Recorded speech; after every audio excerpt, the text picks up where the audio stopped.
पढ़ेंगे और अगले सेशन का रुख करेंगे क्योंकि हमारे बीच में लोकसभा सांसद अनुराग ठाकुर मौजूद हैं और इस पर हम बात करेंगे, यानी कि बात होगी हिमाचल की। क्या हिमाचल वापसी की जंग शुरू हो चुकी है? और देखिए, अनुराग ठाकुर का अगर हम जिक्र करते हैं तो खास करके युवा और खेल के क्षेत्र में इस क्षेत्र में उन्होंने जो अपना योगदान दिया है उसकी हमेशा प्रशंसा होती है, काबिल तारीफ। एक मंच पे आपके मैं स्वागत करूंगी। एक बार जोरदार तालियां और साथ में चाहूंगी मैं उदय प्रताप सिंह जी भी आ जाएं, सीनियर एडिटर न्यूज एक्स, इस सेशन के लिए। Over to you.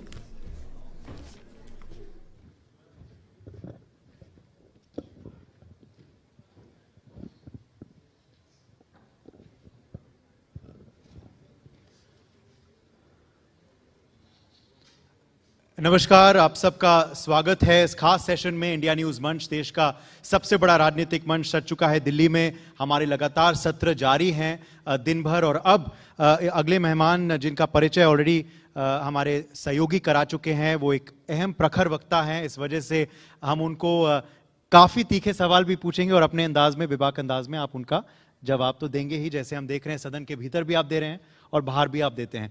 मगर मेरा सबसे बड़ा और पहला सवाल यही है, क्योंकि हमने देखा और अभी इसका जिक्र कांग्रेस पार्टी के नेता ने भी किया जिनका सेशन आपसे जस्ट पहले था, कि उनका बड़ा मुद्दा 2025 का वोट चोरी का है। उस पे इन्होंने एक रैली भी रखी संडे को। हालांकि उस रैली को आपके पार्टी के नेताओं ने घेरा है क्योंकि वहां आपत्तिजनक शब्दों का इस्तेमाल हुआ प्रधानमंत्री मोदी जी के खिलाफ, जैसे अनेक बार होता है, हमने बिहार में भी देखा था। मगर ये जो सबसे बड़ा मुद्दा राजनीतिक मुद्दा चुना है विपक्ष ने, कांग्रेस पार्टी ने खास करके, इसका क्या असर पड़ रहा है और 2026 में क्या असर पड़ेगा? नमस्कार उदय जी। वोट चोरी, कहां वोट चोरी? बिहार में जब इस विषय को लेकर गए, यात्रा निकाली और उसके बाद जब चुनाव हुए, ना केवल वोटिंग परसेंटेज बढ़ी बल्कि ऐतिहासिक सीटें जीतकर भारतीय जनता पार्टी एनडीए की वहां पे सरकार बनी है। बिहार की जनता ने को करारा जवाब राहुल गांधी जी और विपक्ष को दिया है और एक बार फिर नरेंद्र मोदी जी और नीतीश कुमार जी की सरकार को वहां पे बनाया है। वोट चोरी कहां है? पूरी इस पे डिबेट हुई कि अगर तेलंगाना, कर्नाटक, हिमाचल आप जीत जाओ तो ईवीएम ठीक है, अगर आप चुनाव हार जाओ तो इलेक्शन कमीशन खराब है। ये केवल एक आरोप प्रत्यारोप की राजनीति राहुल गांधी जी कर रहे हैं। और ना केवल यही, वो एक तरह से देखा जाए जब वहां उनकी पार्टी को आत्मचिंतन करने की जरूरत है, किन विषयों पर जनता उनको स्वीकार नहीं कर रही है, और उनकी रैलियों में आकर अगर देश के प्रधानमंत्री के खिलाफ अभद्र नारे लगें, बिहार में प्रधानमंत्री जी की माता जी के बारे में अभद्र बात की जाए, तो हिंदुस्तान के लोग उसको स्वीकार कभी नहीं करते। और आज भी श्रीमान राहुल गांधी जी नहीं समझ पा रहे। और जब अमित शाह जी ने सदन में कहा कि कांग्रेस वोट चोरी के नाम पे केवल घुसपैठियों को बचाने का काम कर रही है, कांग्रेस केवल घुसपैठियों के लिए एक बवाल खड़ा कर रही है, जैसे ही घुसपैठियों की बात आई, रोहिंग्या मुसलमानों की बात आई, बांग्लादेशी घुसपैठियों की बात आई, राहुल गांधी जी और समूचा विपक्ष वॉकआउट कर गया। ये केवल घुसपैठियों को बचाने के लिए है। मगर अगर आपको लगता है कि ये असर नहीं इस मुद्दे का हो रहा है, जैसे हमने बिहार में देखा, तो फिर कांग्रेस पार्टी इस मुद्दे को इतने मजबूती से क्यों उठा रही है? और क्या आपको लगता है कि क्योंकि बिहार में असर नहीं हुआ, इस वजह से शायद विपक्ष भी इस मुद्दा को ज्यादा हवा नहीं दे रहा? क्योंकि हमने देखा ये जो संडे की रैली थी ये सिर्फ कांग्रेस पार्टी की थी, और आज जम्मू कश्मीर के मुख्यमंत्री भी उन्होंने बयान दिया इस पर, उमर अब्दुल्ला ने, उन्होंने कहा ये कांग्रेस की लड़ाई है, हमारी नहीं, वोट चोरी पर। देखिए, हर समझदार नेता इससे दूर ही रहेगा। अब केरल के चुनाव आए, केरल के चुनाव में अभी जो लोकल बॉडीज के पोल हुए, 101 सीट में से त्रिवेंद्रम में 50 सीट भारतीय जनता पार्टी जीती। हमने केरल में भी भारतीय जनता पार्टी ने अभूतपूर्व वहां पर विजय हासिल की है। और यह दिखाता है कि केवल उत्तर भारत की नहीं, केवल मध्य और पूर्वोत्तर की नहीं, दक्षिण भारत में भी भारतीय जनता पार्टी की अच्छी पकड़ केरल जैसे राज्य में। और दूसरा मैं आपसे कहूं, कुछ लोग हैं जो केवल सनसनी फैलाने का काम करते हैं, गुमराह करने का काम करते हैं। उनमें से अखिलेश जी और राहुल जी ने कोविड के टाइम पे कहा कि वैक्सीन मत लगवाओ, ये भारत की बनी वैक्सीन है, कहीं कुछ हो जाएगा, और लगवाने के लिए खुद लाइन में सबसे पहले लग गए। इसी तरह से ममता बनर्जी जी ने कहा SIR मत करवाओ, लेकिन अंतिम दिन अपना नाम रजिस्टर करवा लिया। अगर ममता जी को इतना ही उसके खिलाफ था तो ममता जी ने SIR में अपना नाम क्यों लिखवाया? क्या ये पहली बार स्पेशल इंटेंसिव रिवीजन की बात हुई है? नहीं, कई बार हुई पहले। EVM कौन लाए? राजीव गांधी जी लाए, और आज उनके ही पुत्र उसका विरोध करते हैं। वीवीपैट की इन्होंने मांग की, हमने वो भी कर दी। इन्होंने कहा इलेक्शन कमीशन में इसको हम चैलेंज करते हैं, लेकिन सबूत देने कोई नहीं गया। सुप्रीम कोर्ट ने उस पर निर्णय दिया, चाहे EVM की बात हो, वीवीपैट की बात हो, या फिर SIR की बात हो। देश के सर्वोच्च न्यायालय ने भी इस पर अपना निर्णय दिया है, लेकिन कांग्रेस पार्टी के पास मुद्दे खत्म हो गए, क्योंकि आज मोदी जी के नेतृत्व में दुनिया की सबसे तेजी से बढ़ने वाली अर्थव्यवस्था कोई है तो उसका नाम भारत है, भारत है और भारत है। इसलिए जहां जहां चुनाव हुए, हरियाणा में हुआ, महाराष्ट्र में हुआ, बिहार में हुआ, जहां पे भी चुनाव हुआ, भारतीय जनता पार्टी की विजय हुई, NDA की विजय हुई। हरियाणा में लोकल बॉडीज के चुनाव हुए, उसमें से भी 10 में से 9 सीटें, 9 जगह पर भारतीय जनता पार्टी की विजय हुई है। अब महाराष्ट्र में होने वाली, वहां पे भी हम NDA वाले ही जीतने वाले हैं। इलेक्टोरल रिफॉर्म पे विस्तार से चर्चा हुई पार्लियामेंट में। कहीं ना कहीं ये माना जा रहा है कि इस वजह से वो लॉक जैम जो था पार्लियामेंट में वो ब्रेक हो गया और अब सदन चल रहा है। एक और मुद्दा था जो उठा पार्लियामेंट में और उस पर विस्तार चर्चा हुई, वंदे मातरम का। मगर विपक्ष ये कह रहा है कि उस मुद्दे पर आप इतना विस्तार से चर्चा करवा रहे हैं क्योंकि असली मुद्दों से आप कहीं ना कहीं भाग रहे हैं। आखिर कांग्रेस वंदे मातरम से दूर क्यों भागती है? क्योंकि उनको पता है जब इतिहास पे नजर जाएगी तो नेहरू जी की एक और गलती सामने आएगी। केवल 2 स्टैंजा तक उसको सीमित करके रख दिया। कौन सी मजबूरी थी? अगर कांग्रेस के अधिवेशन में पूरे के पूरे वंदे मातरम को गाया जाता था, बड़े बड़े संगीतकार गाते थे, और उन्होंने विरोध किया जब केवल 2 स्टैंजा तक कर दिया कि हम इसको नहीं गाएंगे, हम पूरे का पूरा गाएंगे। क्या मजबूरी थी? यह केवल वंदे मातरम को उस समय नहीं काटा गया, उस समय भारत के टुकड़े करने की नींव डाल दी गई थी, और यह पंडित नेहरू ने डाली थी। उसी समय समाज में बांटने, यानी कि धर्म के नाम पर या सोच के नाम पर बांटने का काम उस समय नेहरू जी ने उसकी नींव रख दी थी। कोई मजबूरी नहीं थी साहब, समझाया जा सकता था। लेकिन पंडित नेहरू ने एक बहुत समझदारी के साथ अपना प्रधानमंत्री का पद पक्का करने के चक्कर में वो नींव उसी समय रख दी थी। ये वंदे मातरम की डिबेट में खुलकर सामने आया, और जब कांग्रेस के नेता ने कहा कि क्या जरूरत है पुराने गड़े मुर्दे उखाड़ने की, इसलिए जरूरत है कि जो जो गलतियां पंडित नेहरू जी के समय से लेकर इंदिरा जी और राजीव जी के समय तक की गई या मनमोहन सिंह जी के समय तक की गई हो, उसको देश के सामने लाना जरूरी है, उसमें सुधार करना जरूरी है। अगर कांग्रेस को शर्म आती है वंदे मातरम अपने अधिवेशन पे गाते हुए, तो हमें फक्र होता है वंदे मातरम को हर जगह गाते हुए। आपने अभी जिक्र किया केरल में जो नतीजे आए हैं उसका, लोकल बॉडी पोल्स वहां हुए हैं, अगले साल वहां भी चुनाव हैं। आप कह रहे हैं केरल में इस बार बीजेपी का परफॉर्मेंस बहुत उम्दा होने वाला है। एक और दक्षिण के राज्य के बारे में मैं जिक्र करता हूं, तमिलनाडु। क्या वहां भी आपको लग रहा है इस बार बीजेपी पहले से बहुत बेहतर करने वाली है? क्या इस वजह से ही आप स्वयं भी वहां की सरकार को घेर रहे हैं? आप क्यों मान रहे हैं अनुराग जी कि सनातन का अगर अपमान हो रहा है देश में तो वो तमिलनाडु में हो रहा है? देखिए, मैं करूर का जब इंसिडेंट हुआ, स्टैम्पीड हुई, लोग मारे गए, मैं उनके घरों में गया जो डेलीगेशन भारतीय जनता पार्टी ने बनाया था। वहां के लोगों के मन में एक बहुत बड़ी पीड़ा है, गुस्सा है तमिलनाडु की सरकार के खिलाफ। और डीएम की सरकार वहां पे केवल लूट के लिए जानी जाती है। किसी की जमीन पे कब्जा है, कहीं भ्रष्टाचार के मामले, जो भ्रष्टाचार के मामले में जेल जाता है उसको मंत्री पद पे भी रखा जाता है, डिपार्टमेंट भी उसके पास रखते हैं। एक अरविंद केजरीवाल जी की सरकार दिल्ली में थी, दूसरी डीएम की सरकार वहां पे है कि जेल में मंत्री हो और वहां पे डिपार्टमेंट दे के रखो। ये तो दबाव वहां पे बनाकर दिया गया, तब जाके डिपार्टमेंट छीने गए। अब वो वापस आए तो वापस मंत्री बनाने की बात करते हैं। आज तमिलनाडु में चुनाव हो जाए तो 2/3 बहुमत से हम लोग वहां पे सरकार बनाने जाएंगे। इतना विरोध डीएमके के खिलाफ है।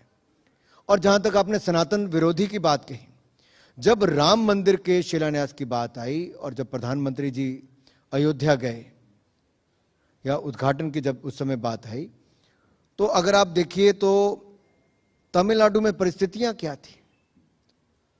मंदिर में हिंदुओं को जाकर उसका हिस्सा बनने के लिए किस तरह से अवरोध वहां की सरकार ने पैदा किया था।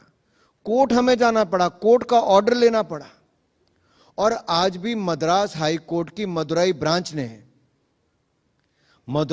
ने जो एक ऑर्डर दिया दीपम इशू में करते ही, तो उसमें क्या हुआ, कहा कि दीपम के सनातन धर्म को मानने वालों के पक्ष में दिया, लेकिन कोर्ट के ऑर्डर की अवहेलना करने का काम ये वहां की सरकार, वहां के पुलिस डिपार्टमेंट ने किया। और जब मैंने इसको पार्लियामेंट में उठाया तो पूरी डीएमके पार्टी वेल में कूद गई, उसका विरोध करते हैं। अरे देश के कानून को नहीं मानोगे, सनातन का विरोध करोगे। लेकिन शायद इनको याद रखना पड़ेगा, उदयनिधि जी हो, स्टालिन जी हो या फिर डीएमके सरकार के अन्य मंत्री हो, इनको लगता है सनातन का विरोध करके शायद वो वहां पर वोट डाल लेंगे। अरे अंग्रेज आकर चले गए, मुगल आकर चले गए, सनातन था, सनातन है और सनातन रहेगा। ये डीएमके वाले चले जाएंगे, सनातन का कुछ नहीं बिगाड़ पाएंगे। आपको लगता है दीप नहीं जलाने देंगे तो उसका विरोध करोगे। बिल्कुल, इस पे शायद एक इंपीचमेंट मोशन भी उन्होंने मूव किया, हमने देखा था। उससे उस बात से आपको काफी गुस्सा आया, जैसे हम सुन रहे हैं। मगर एक और बात पे आपको गुस्सा आया सदन में, अनुराग जी, कि ई सिगरेट्स का सेवन हो रहा है। इसके बारे में जरा आप बताएंगे, कौन है ये सांसद जो ई सिगरेट पी रहा है, सांसद के भीतर या बाहर? फिर बाहर भी हमने देखा गिरिराज सिंह और शायद शेखावत जी ने किसी को टोका, और वो भी शायद टीएमसी से ही था। आप भी कह रहे हैं टीएमसी के एक और सांसद भी कर रहे हैं। देखिए, सदन की एक अपनी मर्यादा है। स्पीकर के जो रूल्स हैं लोकसभा में, उससे ना केवल सदन चलता है बल्कि पूरे प्रेमाइसिस में भी उन्हीं रूल्स को हम लागू करते हैं। सदन चल रहा है तो अंदर के अलग रूल्स हैं, बाहर के अलग परिस्थितियां हैं। लेकिन देश की जनता के ध्यान के लिए मैं बता दूं कि ई सिगरेट भारत में बैन है। भारत सरकार ने उसको बैन कर रखा है। लेकिन जो कानून बनाने वाले हैं वही अगर उसका सेवन करें टीएमसी के सांसद, तो एक तो भारत सरकार के कानून को तोड़ रहे हैं, दूसरा सदन में बैठ के अगर ई सिगरेट पी रहे हैं तो इससे बड़ा काला धब्बा लोकतंत्र के लिए क्या होगा, लोकसभा के सदन के लिए क्या होगा। स्पीकर चेयर पे हो और वो सांसद महोदय ई सिगरेट के छल्ले बना बना के छोड़ रहे हो, इससे बड़ा दुर्भाग्य क्या हो सकता है। और बेशर्मी के साथ बाहर जाके बयान देते हो। ममता बनर्जी जी को कार्रवाई करनी चाहिए थी। ममता बनर्जी जी ने क्या अपनी हाउस के लीडर और डिप्टी लीडर से पूछा कि कौन सा सांसद है जो अंदर बैठ के सिगरेट पी रहा था? क्या कार्रवाई ममता बनर्जी ने उस सांसद के खिलाफ की? मैंने तो स्पीकर महोदय को लिख कर दिया है कि उस सांसद के खिलाफ कार्रवाई करनी चाहिए, लेकिन उससे पहले पर्याप्त जांच करनी चाहिए। अब तृणमूल कांग्रेस के कई सांसदों के ऊपर प्रश्न चिन्ह उठ रहे हैं। सोशल मीडिया में कभी एक का नाम आता है, दूसरे का आता है, तीसरे का आता है कि ये पी रहा था, वो पी रहा था। अब मुझे नहीं पता, दोनों एक दूसरे की तरफ हाथ खड़ा कर रहे थे, जांच में सब सामने आ जाएगा। मुझे नाम पता है, लेकिन मैं चाहता हूं स्पीकर महोदय उसकी जांच करवाएं और उस एमपी के खिलाफ कड़ी से कड़ी कार्रवाई करें, ताकि देश के लिए एक अच्छा संदेश जाए कि सदन में बैठा व्यक्ति देश के कानून को भी तोड़ रहा है और सदन की मर्यादाओं को भी तार तार कर रहा है, उसके खिलाफ दंडात्मक कार्रवाई होनी चाहिए। आपके सत्र के शीर्षक में हिमाचल प्रदेश का भी जिक्र था, तो मैं जरूर सवाल आपसे पूछूंगा हिमाचल राज्य पे, जो आपका गृह राज्य है। क्या वहां वापसी की जंग शुरू हो चुकी है और आपका रोल दायित्व क्या होगा? क्या आप प्रदेश में ज्यादा एक्टिव होंगे क्योंकि आप केंद्रीय मंत्रिमंडल का हिस्सा भी नहीं है वर्तमान में, या आप सेंट्रल लेवल में ही कुछ अब रोल चाहेंगे क्योंकि आप अपॉइंटमेंट्स और होंगे 2026 में, कार्यकारी अध्यक्ष तो बन चुका है। तो आपका भविष्य और हिमाचल का भविष्य क्या लग रहा है अनुराग जी? अब नया साल आने वाला है तो ये सवाल लाजमी। हिमाचल के चुनाव 2027 में है, और भारतीय जनता पार्टी में पार्लियामेंट्री बोर्ड तय करता है कि क्या करना है। मैं एक कार्यकर्ता हूं, कार्यकर्ता की भूमिका में प्रदेश में जो जिम्मेदारी हमारा संगठन लगाता है ना, वो काम हम लोग करते हैं एक कार्यकर्ता के रूप में। और ये भारतीय जनता पार्टी में सभी ऊपर से लेकर नीचे तक एक कार्यकर्ता के रूप में काम करते हैं। हमारे देश के प्रधानमंत्री इसके सबसे बड़े उदाहरण हैं। जब संगठन की बैठक होती है, अपने सारे काम छोड़ के उसमें बैठते हैं और वो पीछे आकर बैठते हैं और पूरे समय मीटिंग में रहते हैं। इसलिए हम कार्यकर्ता पहले, बाकी पद सब बाद में आते हैं। और यही कारण है कि आज हम सब कार्यकर्ता के रूप में काम करते हुए भारतीय जनता पार्टी को दुनिया का सबसे मजबूत और सबसे बड़ा राजनीतिक दल बनाया है। तो आज भारतीय जनता पार्टी बनकर उभरी है। और हिमाचल की जहां तक बात है, अगले चुनाव में स्पष्ट है कि हिमाचल की जनता कांग्रेस से तंग आ चुकी है। कांग्रेस हिमाचल को कर्जे में डुबा चुकी है। आज 3 शब्दों से हिमाचल की सरकार को जाना जाता है, खाओ पियो मौज करो सरकार। नितिन नवीन जी को भी आप जानते हैं, वो बीजेपी के युवा मोर्चा अध्यक्ष रह चुके हैं तमिलनाडु में। तो संक्षेप में आपसे पूछना चाहूंगा। तमिलनाडु में नहीं रहे नितिन नवीन जी 5 बार के विधायक हैं। जी बिल्कुल। बिहार सरकार में मंत्री हैं। नहीं, बिहार में बीजेवाईएम के अध्यक्ष रहे हैं। BJYM जब आप बीजेवाईएम के राष्ट्रीय अध्यक्ष थे तो करीबी से आप जाने हैं उनको, उनका स्टाइल क्या रहेगा और उनके ये एलिवेशन को आप किस नजरिए से देखते हैं? 45 साल के व्यक्ति को अब बीजेपी का जो सबसे विश्व की राष्ट्रीय सबसे अधिक पार्टी है, उसका कार्यकारी अध्यक्ष बनाया गया। देखिए, प्रधानमंत्री मोदी जी ने, अगर आप थोड़ा याद करिए, थोड़ा पीछे जाके, उन्होंने कहा था देश के 1 लाख कम से कम युवाओं को राजनीति में प्रवेश करना चाहिए, अलग अलग स्तर पे करना चाहिए, लीडरशिप रोल में आना चाहिए। और उसका उदाहरण भी प्रधानमंत्री मोदी और Bharatiya Janata party parliamentary board ने सेट किया कि भाजपा के आज तक के सबसे युवा अध्यक्ष, और हिंदुस्तान में किसी भी राष्ट्रीय दल या किसी रीजनल पार्टी का भी 45 साल का कोई राष्ट्रीय अध्यक्ष नहीं है। वो भारतीय जनता पार्टी ने नितिन नवीन जी के रूप में राष्ट्रीय कार्यकारी अध्यक्ष भारतीय जनता पार्टी ने बनाए हैं। वो बहुत ही मेहनती हैं, ईमानदार हैं, 5 बार के विधायक हैं, बिहार सरकार में मंत्री हैं।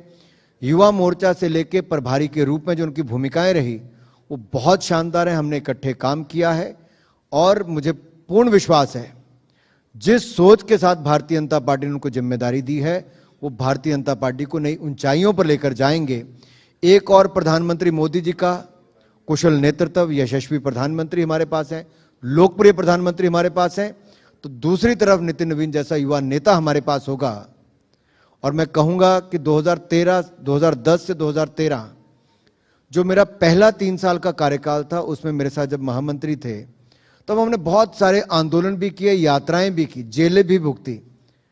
तो नितिन जी ने संघर्ष भी किया है और संघर्ष के साथ साथ विधायक से लेके एक मंत्री की भूमिका या फिर प्रभारी की भूमिका, संगठन और सरकार दोनों का ही अनुभव उनका बहुत अच्छा है और बहुत शानदार उनका कार्यकाल रहने वाला है, ऐसा मुझे लगता है। बिल्कुल। अब उम्मीद यही करते हैं आपके लिए और आपकी पार्टी के लिए, और शुक्रिया अदा करते हैं आपका कि आपने समय निकाला। आज एक बिजी दिन रहा है, शायद पत्रकारों के संग आप लंच में भी थे, तो हम भी शुक्रिया अदा करते हैं कि आपके संग भी हमने समय गुजारा दोपहर में। तो thank you very much for being. मैं इतना ही कहूंगा, लंच से मुझे याद आया, अभी सुरजेवाला जी कुछ कह रहे थे, उस समय मैं सामने नहीं था, लेकिन मैं इतना जरूर कहता कि अगर कांग्रेस वालों ने आतंकवादी समर्थकों को पीएम हाउस में बिरयानी नहीं खिलाई होती और बिरयानी नहीं परोसी होती, पाकिस्तान जाने के पासपोर्ट नहीं दिए होते, वीजा नहीं उस समय पाकिस्तान की ओर से लगे होते, अनुमति नहीं दी होती, तो शायद उन लोगों के खिलाफ बहुत पहले कार्रवाई हो गई होती। लेकिन हमारी सरकार ने आके जहां धारा 370-35 को सदा के लिए समाप्त किया, जम्मू कश्मीर को विकास की नई रफ्तार दी है, वहीं पर देश में नक्सलवाद को जड़ से खत्म करने के लिए जो संकल्प अमित शाह जी ने लिया है, वो 2026 मार्च तक हम लोग नक्सलवाद को जड़ से खत्म करके छोड़ेंगे। 2 सरकारों का ये फर्क है। यूपीए की सरकार में बिरयानी परोसी जाती थी आतंकवादियों को, हमारी सरकार में जेल में फेंका जाता है या फांसी के फंदे पे पहुंचाया जाता है। ये फर्क है, यही अंतर है। चलिए, बहुत बहुत शुक्रिया अनुराग ठाकुर जी हमारे संग जुड़ने के लिए इंडिया न्यूज मंच पे। Thank you very much. Sir, और देखिए कहीं ना कहीं अनुराग ठाकुर इसी बात के लिए भी जाने जाते हैं कि जब जो सवाल हो और उसका क्या जवाब होना चाहिए ये इन्हें बहुत बेहतर तरीके से पता है। बहुत शुक्रिया, और मैं मंच पर अब बुलाना चाहूंगी मंच पर Aishwarya Pandit, chairperson the Sunday Guardian Foundation, book देकर आप उन्हें सम्मानित करें। जोरदार तालियां बजती रहनी चाहिए। बहुत शानदार और दमदार सेशन रहा है। बेबाकी के साथ हमेशा की तरह अनुराग ठाकुर जी ने आज भी जवाब दिया। Thank you so much sir. और चलिए अब क्योंकि